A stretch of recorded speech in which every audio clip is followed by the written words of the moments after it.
Do the national anthem. Oh, say, can you see by the dawn's early light what so proudly we hailed at the twilight's last gleaming, whose broad stripes and bright stars through the perilous fight o'er the ramparts we watched were so gallantly streaming, and the rockets crackling, the bells were singing out, gave proof through the night that our flag was still there. Oh, sing us that star-spangled banner yet wave o'er the land of the free and the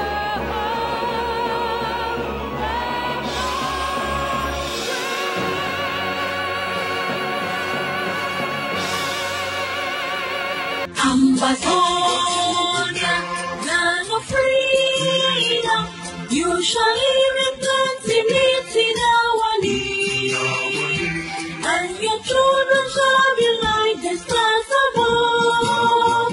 The Most High God being the watchman of His nation. Ambazonia, land of freedom, you shall live in plenty, meet in our need, and your children shall be like the stars above. The Most High God being the watchman of His nation. Good morning, everyone. It's Wednesday, Tingsboro. Happy Valentine's Day. It's Happy Valentine's Day. And stuck between us is Fru. And Fru wants to talk about what's going on in Cameroon, which we'll get to in a second. You and I ran into each other at a 7-Eleven or something off of Chelmsford Street here about a week or so ago. And you were collecting things. Refugees, what'd you say, 80,000 refugees from the southern part of Cameroon have gone into Nigeria? Yes, about 40 to 50,000 refugees from the border have fled for their lives into Nigeria. Actually, the government of the La République du Cameroon came into those villages and threatened them to evacuate, and they set fire, they set the village ablaze, and old people, mothers who cannot run were burnt to ashes. There is an 83-year-old blind mother. After the fire was over, you could see her remains in the ashes.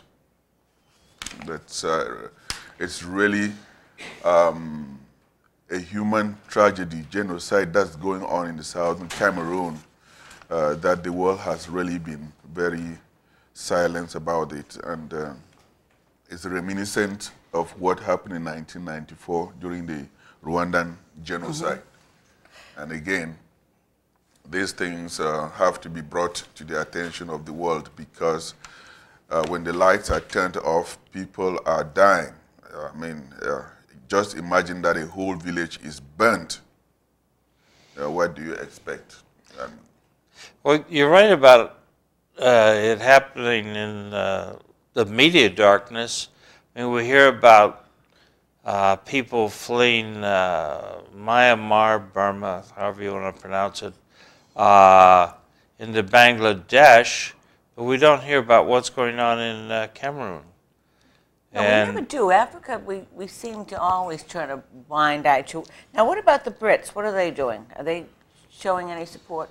Well, that is what is troubling, because if you realize that anything that happens in continental Africa that involves any French colony, or the French are very, very powerful. They do everything to silence it. And the media also is complicit because they don't bring this to their attention in spite of all the efforts that people have made around the world, demonstrating at the UN and even back in Cameroon and in the media. They don't really talk about it, but as I mentioned, thousands of people have been killed.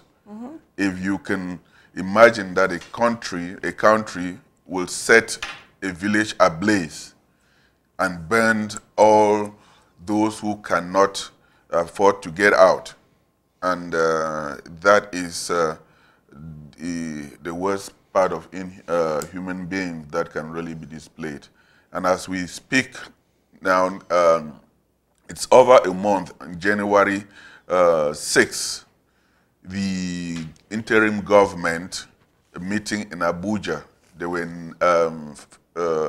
12 members of the government abducted by the Nigerian security forces in cahoots with the Cameroonian security forces, have been transferred, extradited to Cameroon. And, you know, the prison in Cameroon, the treatment is that which no human mind can really think about. So right now, these people are languishing in the jails for over a month.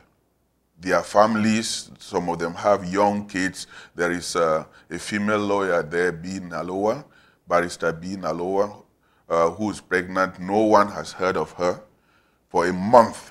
So Nigeria and Cameroon are just silent. So right now we are just pleading to the international community to assure that they are alive.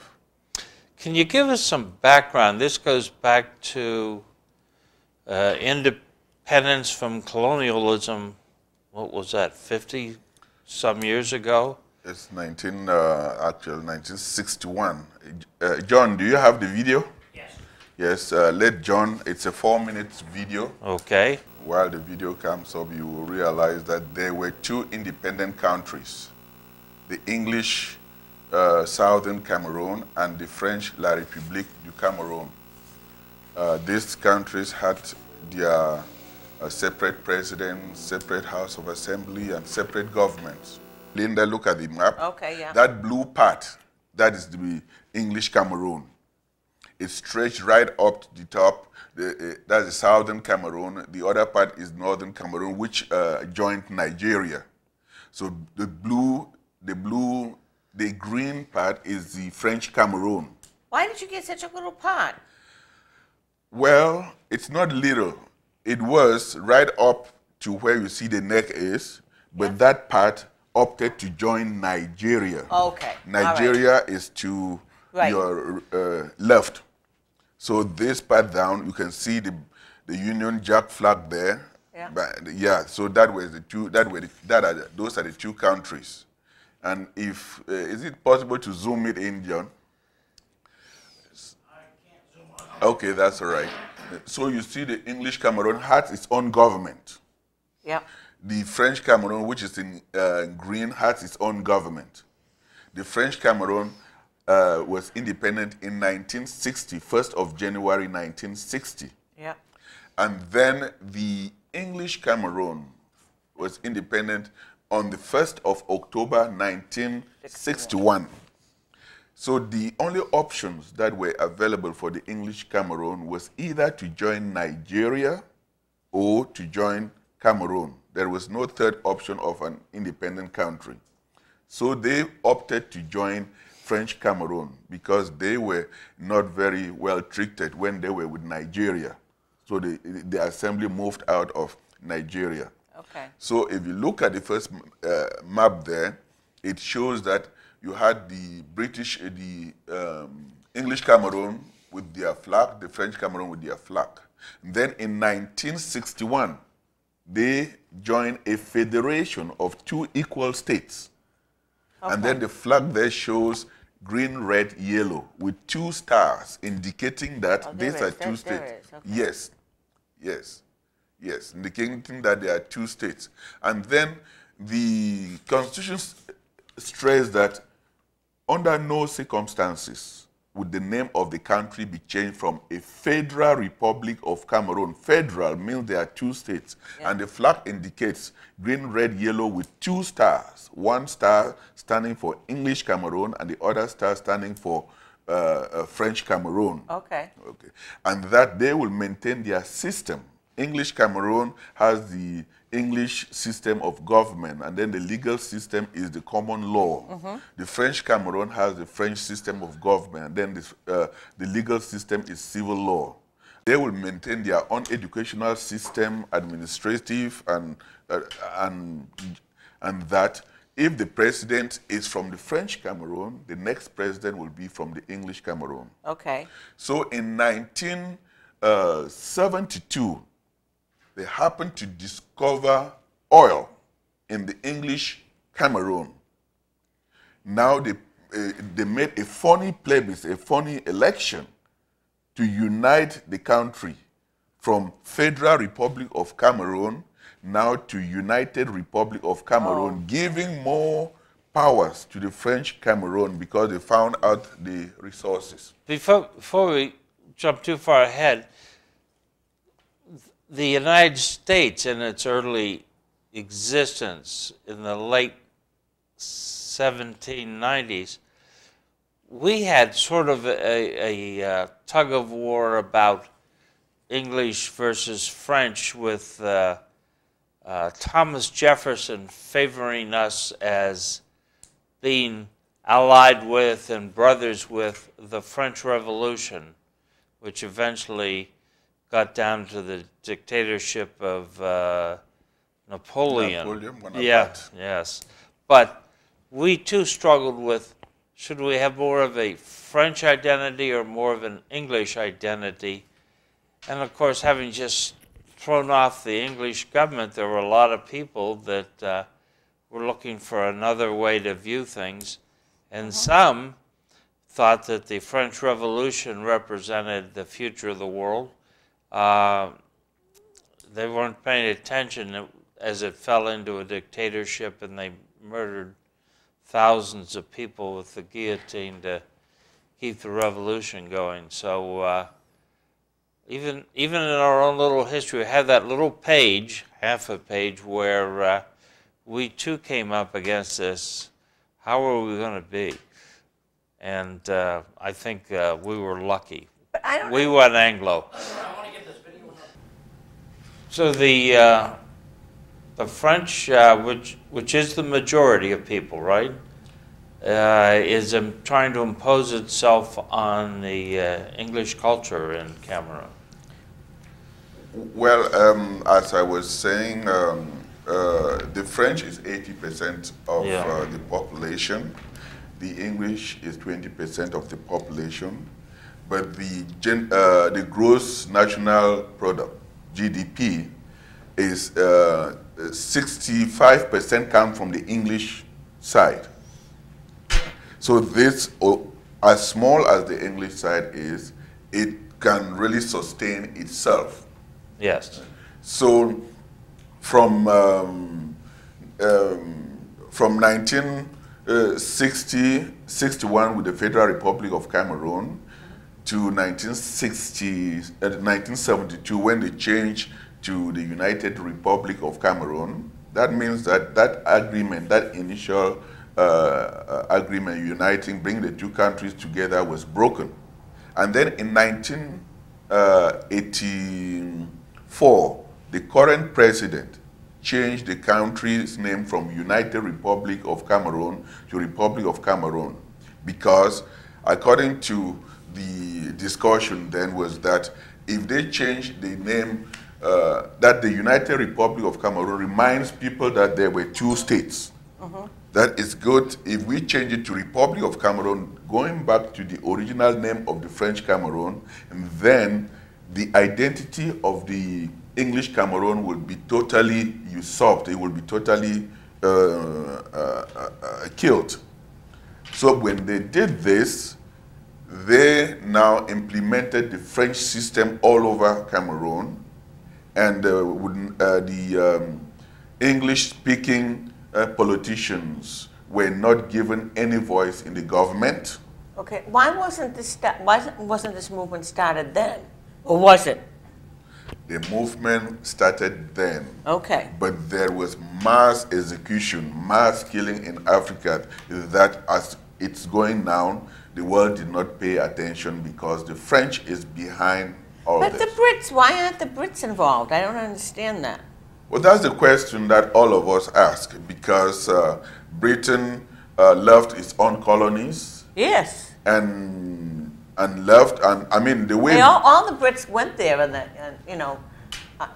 on national service. I mean, they were there. But the understanding with, from my limited history is that all British colony, Britain gave them the rule how to govern themselves. Yes.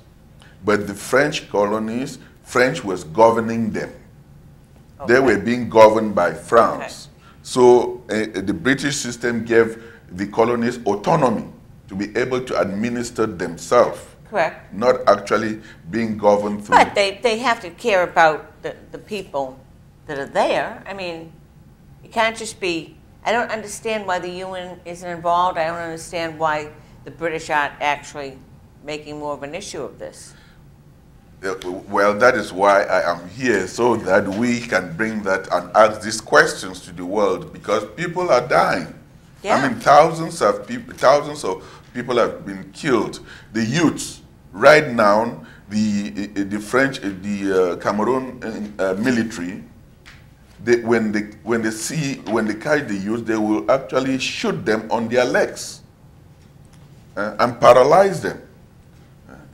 So it is really a genocide that's going on in Cameroon, and I am here really begging that the world should take attention, and the connection between Lowell and Bamenda is very, very strong, dating back to 2002, November 5th, 2002. Lowell established a sister city relationship between Lowell and Bamenda. That's the biggest, the capital of the northwestern region.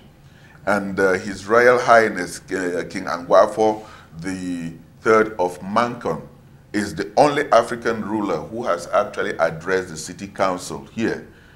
He has been here twice, and the city council made him an honorary citizen of Lowell. So with that relationship, Lowell too passed the first resolution condemning what is going on in Cameroon, and also recognizing the Republic of Southern Cameroon, which in itself the United States government in 1961 voted alongside 64 other countries to support at the UN to support the independence of Southern Cameroon. And last month, I got this video. Last month, they passed a resolution in Congress, Resolution 718. UN On the Secretary. afternoon of December 31st, 1959, the SAS Metropolitan airplane took off from Lagos Airport, Nigeria, carrying a distinguished diplomat, someone US President John F. Kennedy would later call one of the greatest statesmen of our century. His airplane would fly southeastwardly across Nigeria, and would later call the air traffic controller at Tico Airport to request clearance over the airspace of the British Trust Territory of Southern Cameroons, before continuing on to Yaoundé, the capital of the French Trust Territory of Cameroon. On that seemingly ordinary day, as the diplomat flew across the skies, the two trust territories of British Cameroons and French Cameroon were equal. Both trust territories had heads of government. Both had state ministers. Both had houses of assembly, capitals, and government offices.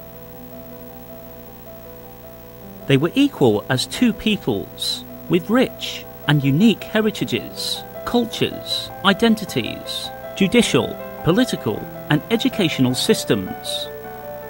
While Cameroon got its independence, The next day, on January 1st, 1960, it would take the people of southern Cameroons another 13 months and 11 days to decide on the future of their territory. Having attended the independence celebration in Yaoundé, the distinguished diplomat travelled to Buea on January 2nd, 1959.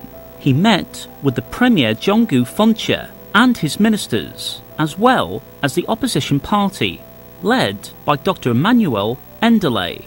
In a stormy meeting, the distinguished diplomat listened to the leaders of the southern Cameroons bemoan the very difficult choices that lay ahead of them. This distinguished diplomat was none other than the Secretary-General of the United Nations, Dag Hammarskjöld. What the Secretary-General experienced over those 2 days in Yaoundé and Buea was a perfect reflection of one of his famous quotes. On January 1st, he had raised a glass and toasted the new Republic of Cameroon, however imperfect its path to independence had been. And on January 2nd, across the border in southern Cameroons, he had looked into the unhappy eyes of a territory shackled with what could be easily described as choices from hell. Choices that had been defined by the United Kingdom and the United Nations in the form of a plebiscite.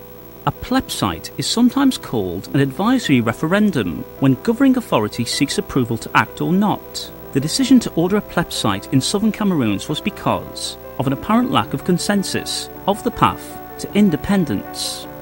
In order to understand why southern Cameroons even had to resort to a plebiscite, we travel back in time.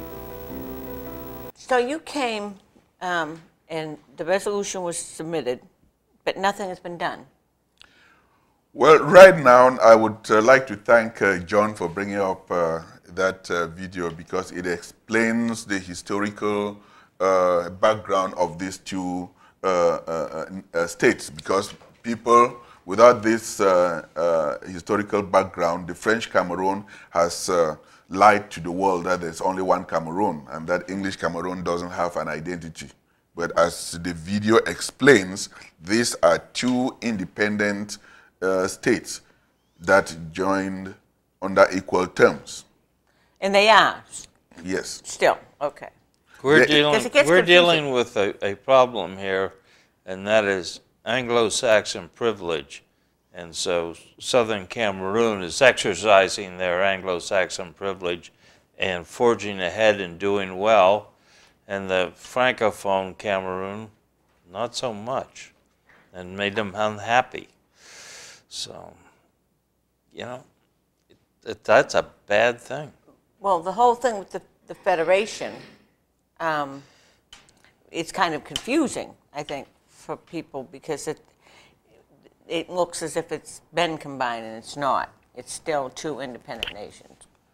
Well, it looks, historically, when you look at that historical background, it gives the foundation that there are two states. Yes. But for 56 years, French Cameroon has totally assimilated the English Cameroon. Well, it says here that they've gone in and they've sent French teachers and they've sent French judges, and so they're just trying to, you know, dominate the English speaking. Exactly. And the worst thing is now, as of October 1st, last year, 2017, the English Cameroon restored its initial independence. That since for 57 years, we came into this union as equal partners, and since the French side has been complicit, and they have not respected us as equals, and they have their own strategy is totally to eliminate us and bring us powerless. We have come to a point whereby we don't want to be servants, we don't want to be colonized, we don't want to be slaves of the French Cameroon. We want to restore our independence. So that doesn't sit well with the French Cameroon. Well, but the French, I can see what's going on. It's all about money. You've got the oil. Yes. You have the oil. So Yeah, but they were doing better before Even the before oil. the oil. Correct. So, I mean, what we're looking at is well, what do they a have? culture trying to impose itself on another Yeah. culture. Yes. Well, And that won't work well. Well, that is what you had. The English Cameroon had the northern Cameroon and the southern Cameroon. Yeah, but see, the northern they Cameroon. went up to Nigeria. The northern Cameroon went with Nigeria, and then the southern Cameroon. That's the English southern Cameroon. I got you. Okay. So this line right here, this used to be Northern Cameroon, and this is southern. This used to be Southern Cameroon. Is what you're saying? This is Nigeria. Go to the go to the southern Cameroon. Put the cursor on the southern Cameroon, Cliff. John. Your map's here. Okay. Yes. Okay. Just follow the blue right now. Go Right up here. straight. Yes. Go up straight.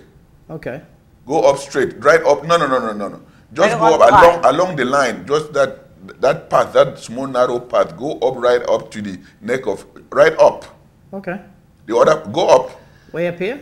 No. Just along Cameroon, by the side of Cameroon. You are going too far. here? Yep. Right on that side. That was northern Cameroon, English northern Cameroon. That Okay. section went with Nigeria. The blue part is the southern Cameroon that stayed and decided and opted to join with French Cameroon. When did Northern Cameroon go to Nigeria? What year? In 1960, because Nigeria got Okay. its independence 1st Okay. of October 1960. So Nigeria. So because it went with their independence. Okay. Yes. Going back to the Google map. Okay. You're saying that this part of Nigeria was once Cameroon. Was once the northern Cameroon. I understand. I understand. Yes. Okay. So right now, this is where the oil is. Yes, that's the British southern Cameroon. That's where we are. Okay. Yes. So we'll just put up the Oh, isn't that pretty? satellite map, and we'll see what Southern Cameroon actually looks like. And this is what you're talking about, Southern Cameroon right here. Yes. And Now, where are you from? If you zoom, you will see Bamenda. That's the sister The city. city. Okay. Yes. so That's Bamenda right up there that you can see. John, go up a little bit. Up. Yeah, that's Bamenda. You can see right there. Oh, That's yeah. Bamenda. You can That's zoom our in. sister city. Yes. well, let's just zoom in on that puppy, and we'll see what it looks like.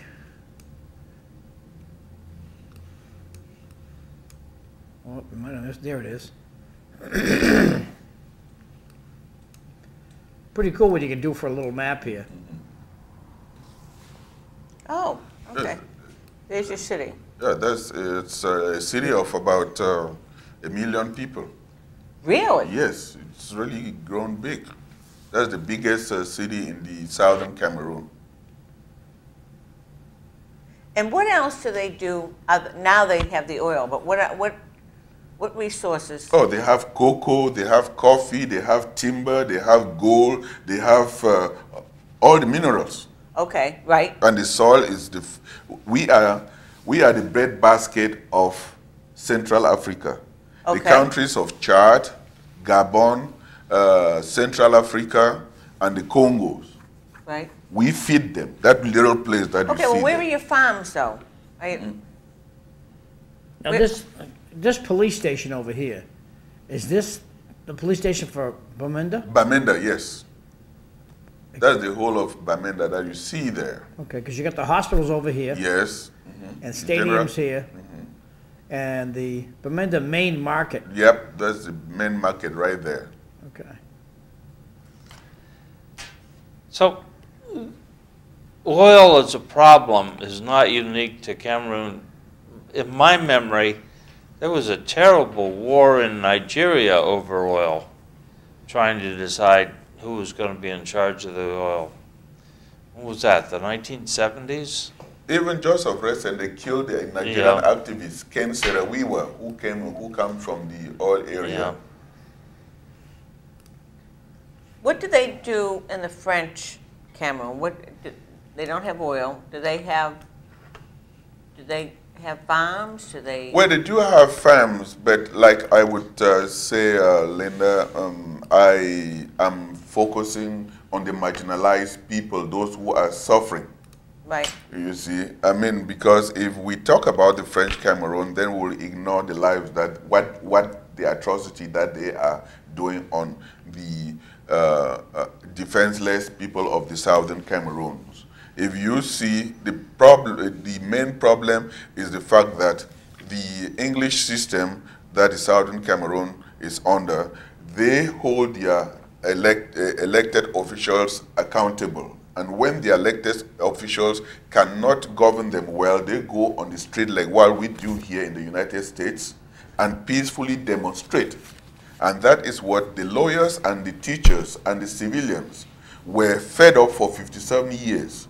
They go to the street carrying leaves and peacefully demonstrating for the government to enhance and improve the work, the conditions of the people in the English area.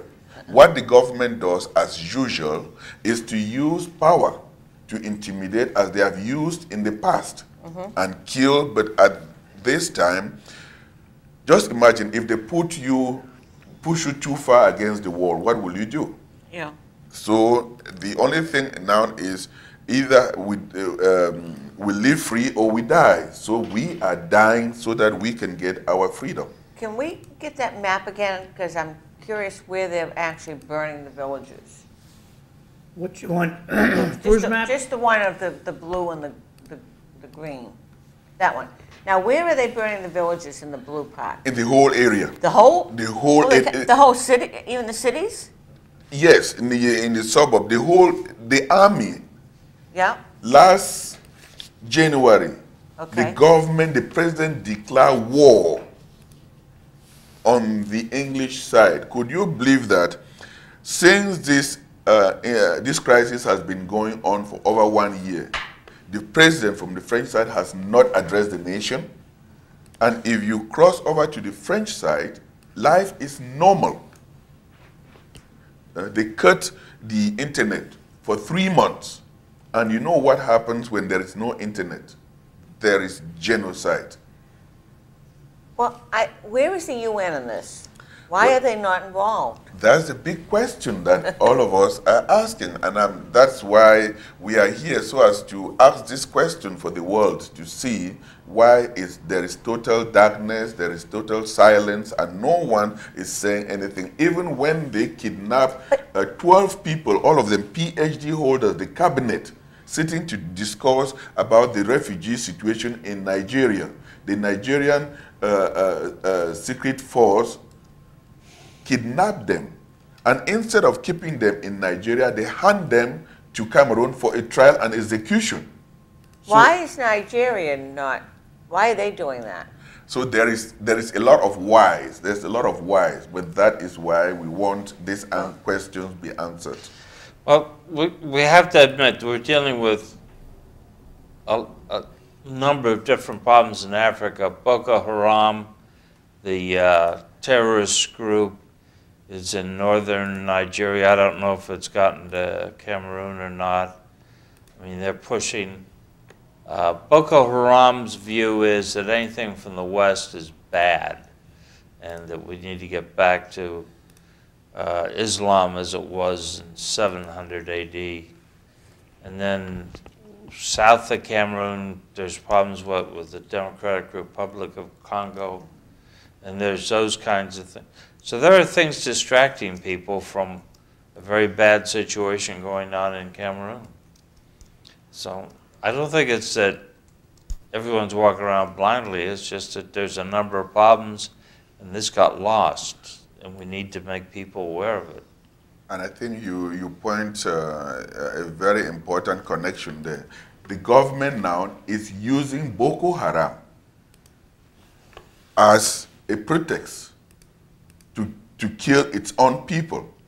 And another thing that probably the West also doesn't know, which from my own limited knowledge, is the fact that this wicked government, they use Boko Haram to get money from the West.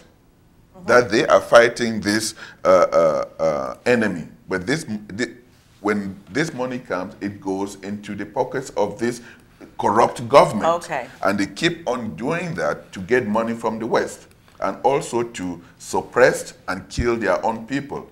Any uprising within these countries, they say that they are Boko Haram sympathizers. So when they attach that Boko Haram name to any dissidents within the country, then they will label those dissidents that these are terrorists. These are sympathizers with Boko Haram. And then the West now will say these governments are fighting Boko Haram. While the support that they are being received from the West, they are using it to actually kill their own citizens. Okay, so how do the Americans get support there without that, without going through the main government? How do we help then, is what I'm trying to get at. I mean, if you're saying when we try to help, then it goes to the French government and then they just use it against them. Well, last year during, I think, there were 300 American advisors, military advisors in Cameroon because of the atrocities that this government caused during the time of President Obama. Those 300 forces were withdrawn. Amnesty International actually went there and did a documentary.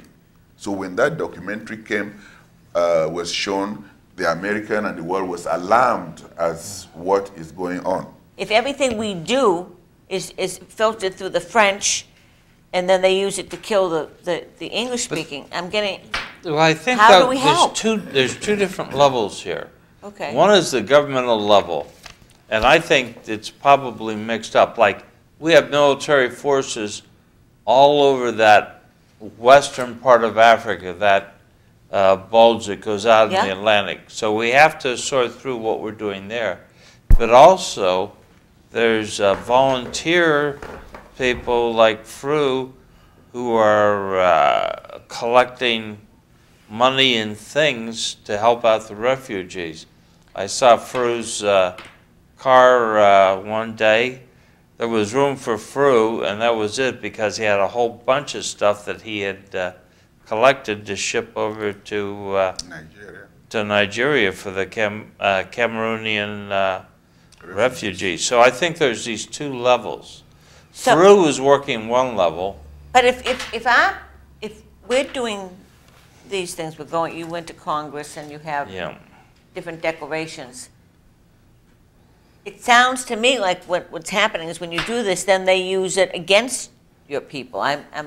No, what I'm saying, Linda, is let's not confuse with it. At that level, the government, the Congress, they know exactly what to do and to hold this government accountable. But they're not.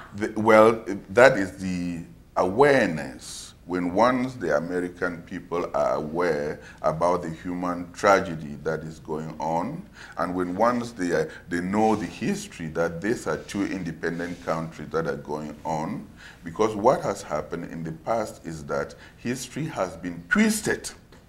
Mm-hmm. History has been twisted. It's only now that the world is beginning to know that there are two Cameroons, and that one Cameroon is suffering. Correct. Right now, we are getting the ear of the Congress. The Congress has passed a resolution. The ambassador to the United Nations, the Honorable Nikki Haley, this is a letter from her. So now our Congress people here are doing something. So we are just saying that the news media should also pick on this. Oh, no, they're too busy doing other silly things. As long as the news media doesn't talk about it, they are giving the government over there to use its military to kill the people. So my own plea here is that, I mean, last week I had relatives that were stopped in a vehicle, four of them, and all of them, they asked them to come out. They came out. They shot. They killed them on the spot. That is exactly what is going on in the Cameroon, and it's not being talked about.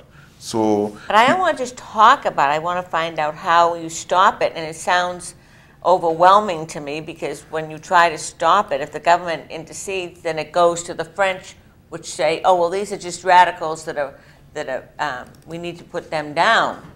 We're not.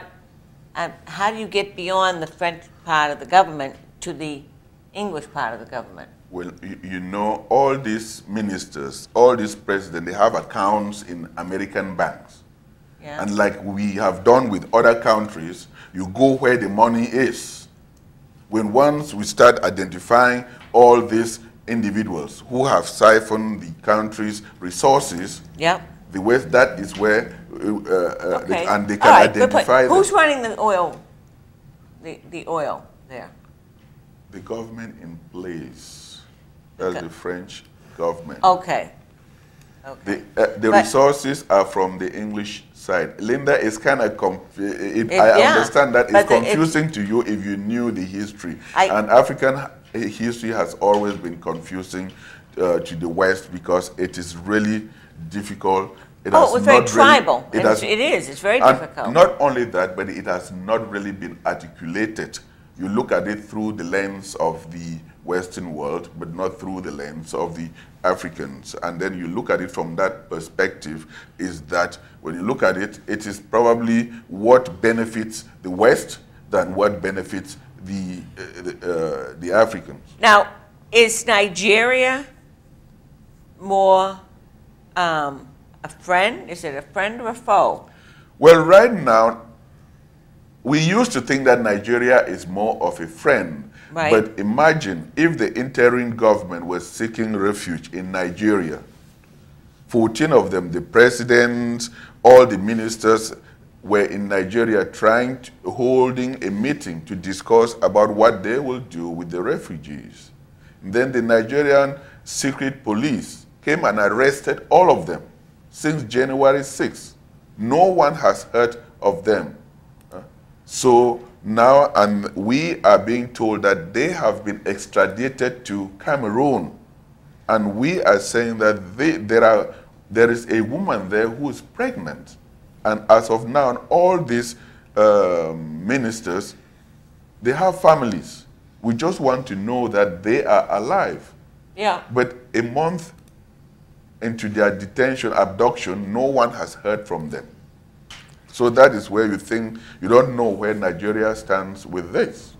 No, okay. All right, Symbols are important, so maybe I can get John to... What's Ambazonia?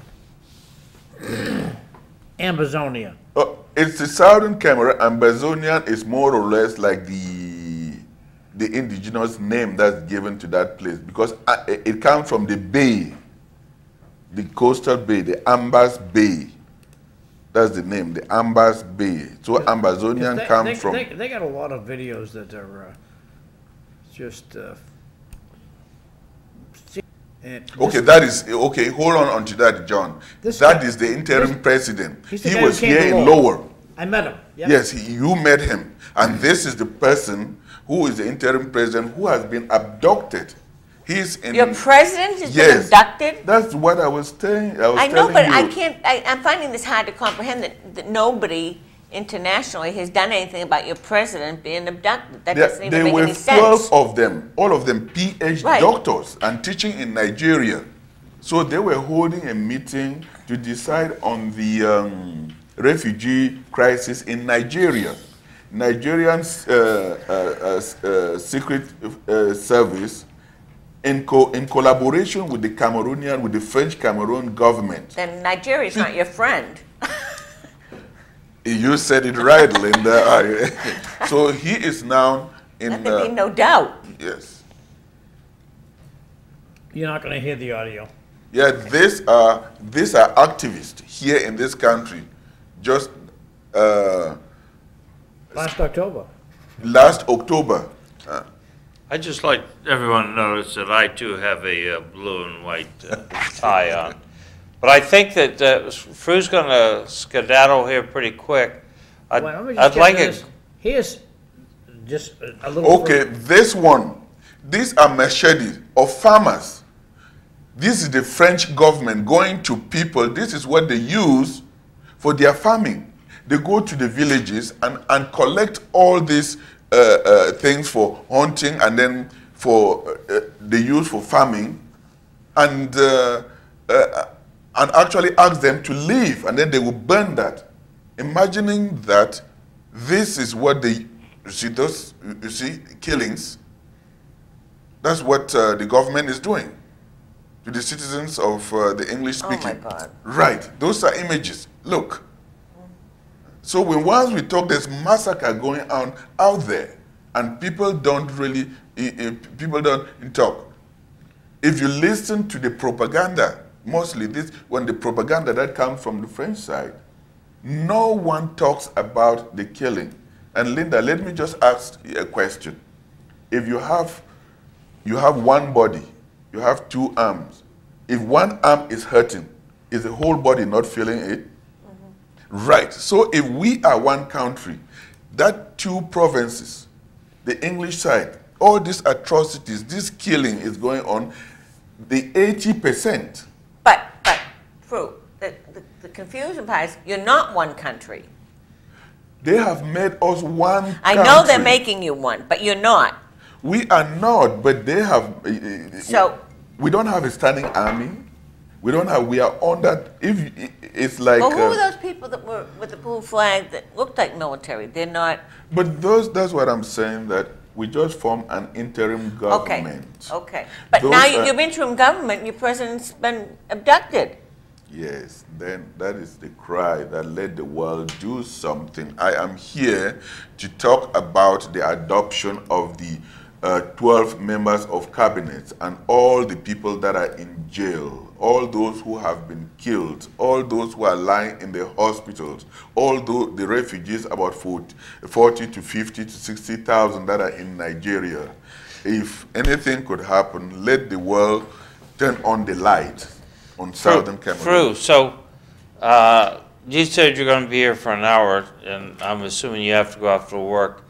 How do people reach out and contact you here in Lowell, or anybody who's seen this video, if they want to make a contribution, if they want to help, if they want to learn more? Are there any political people out there that do have contacts with anybody that can kind of push some awareness? Well, how would they reach you?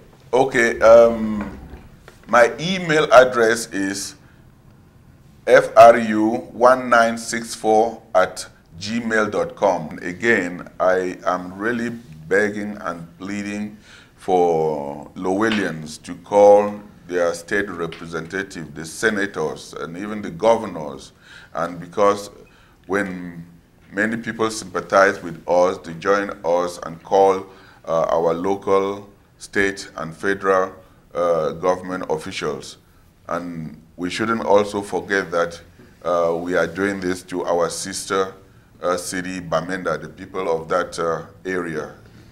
And I just, one more time on your email, as I recall, it's FRU, F-R-U, 1964 at gmail.com. Yes. I cannot remember many, but 1964, it's the year I graduated from school, so that made it easy for me. So it's a serious problem. I hope you can come back and give us an update in a little while. Yeah, good news would be good. Because there's a lot going on in Africa, and most Americans are just not paying attention. No. Well, you know, we worry about... We're focused on Korea, That's the right. Middle East. We don't realize there are millions of people elsewhere, too. And there is a lot of genocide going on in Africa. So, before you go, I want John to focus in on your shirt because it's got this flag from southern Cameroon. So I got to find the gizmo to make this happen. Calling on the people to call the state rep. See, that's the map of the southern Cameroon state, Ambazonia. So we are asking people to speak up and about the atrocities, the killings, the burnings, and then looting and everything that's going on in the southern Cameroon. We should call our representative. Actually, we met with Congresswoman Nikki Saunders. She's aware of it. We've met with Congressman Joe Kennedy III, and they're aware of it. Well, they're aware, but are they doing anything? I don't care if they're aware. I think Senator Warren and Mackey also wrote a letter to the Secretary of State. That's the question, Linda. In fact, what are they doing? What should they do to stop this from turning into a second Rwanda? Where do you think they're keeping your president right now? Where do you think they're keeping your president right now? That is what is troubling us and what is keeping us awake all night. Because knowing the history, if you see how they are killing their own citizens. And the funniest thing, John, that I didn't mention is most of all these soldiers that the French Cameroon is sending out to the English section of Cameroon, they are foreigners. They come from Chad, they come from Central African Republic, they come from the neighboring countries, so that these guys don't have any attachment to them, and that is what they do. Well, why are the other countries in Africa supporting them? That Oil. is politics. Oil. These really are all dictators. The reason we don't care about what's happening in that part of the country, we only care about where there's oil. But there is oil there. We only care about that little chunk, and as long as it keeps feeding us, we'll let them play their own games, like we did with the Middle East for way too long. Why can't women drive in the Middle East? You know, when George says 5 lawyers, 5 opinions, of course he's wrong. Because you get 5 lawyers together, you're going to get 10 opinions, because the lawyer will have his opinion, and then he'll have his opinion with the next lawyer, and his opinion with the next lawyer, and the next lawyer. And Africa is like that right now. We have a lot of different requirements that we're looking at, not even counting what the Africans are looking at. And so we're trying to deconflict these things. Boko Haram, for instance, the problems in Libya. We have a bunch of rogue dictators. Yeah, and there's, I hate to sound like the president, but there's a certain amount of corruption going on. Oh, very true. All of them are corrupt. Yeah. Well, The only countries that are not kill all corrupt the ants is at the picnic, though. you have Ghana, you have Tanzania, you have Rwanda now. The new president of Rwanda is really an upright man. And would you believe that almost 20 years ago, Rwanda was French-speaking? After the genocide, Rwanda is English-speaking now. So, so they have really seen that the French system is... So what, they all come from Rwanda and go to Europe? Cameroon? There's hope. The president of Liberia, Yes. whatever her name is, just won an award for leadership. So somebody recognized that there's some leadership in some places. And there has been a peaceful political transition in Liberia. That is where hope is coming out. And then we hope that parts of Africa can emulate and copy that. Because from President Johnson to President Weir now, that's after the election, there is a peaceful transition of government. So, Fru, we want to thank you, and Yes, thank you very much, John. And John, thank you very much. Well, see thank you for again. enlightening us. Yes. Ambazonia, land of freedom, you shall live in plenty, meeting our need. And your children shall be like the stars above. The Most High God being the watchman of His nation. Ambazonia, land of freedom, you shall live in plenty, meeting our need. And your children shall be like the stars above. The Most High God being the watchman of the nation. How many years must one man have before he can hear people cry?